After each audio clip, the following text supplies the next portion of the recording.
श्री स्वामी समर्थ. तर आज होता गुरुवार, त्याच्यामुळे लवकर उठून छान अशी देवपूजा केली, छोटीशी रांगोळी काढली दारात, कारण आज शिवजयंती पण होती आणि मेन म्हणजे माझी मुलं झोपलेली, त्याच्यामुळे पटापटा मी 12च्या आत पूजा उरकून घेतली. माझा 11 गुरुवारपैकी हा 7वा गुरुवार होता. फराळाचं करून आम्ही दुपारी निघालो फोटोशूटसाठी, ते पण राजघराण्यातील लिंबाळकर वाड्यामध्ये.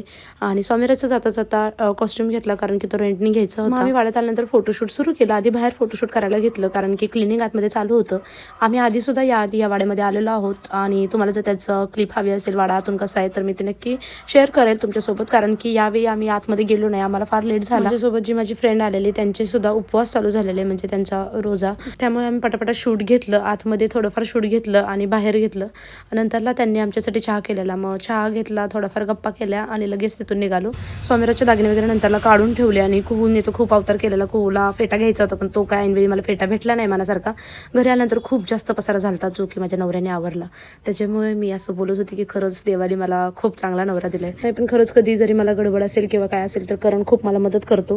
नंतरला कुहूला आणि बाळाला खाऊ केलेला. कुहूला मॅगी बनवलेली, तिला खायची होती आणि तिला मी चारायची होती, म्हणून तिला मी चारलं आणि आईंनी स्वामीराजला खाऊ भरवला. नंतर पटकन मी स्वयंपाकाला लागले, कारण की स्वामीला नैवेद्य पण दाखवायचं होतं आणि माझं मेन म्हणजे वाचन राहिलं. पटकन स्वयंपाक आवरून घेतला. आणि ही साडीची जर लिंक हवी असेल तर नक्की कमेंट करा, कारण 400 रुपयाला ही साडी आहे. प्युअर गडवाल नाहीये, कॉटन सिल्क गडवाले, पण खूप छान आहे प्राइसच्या मानाने.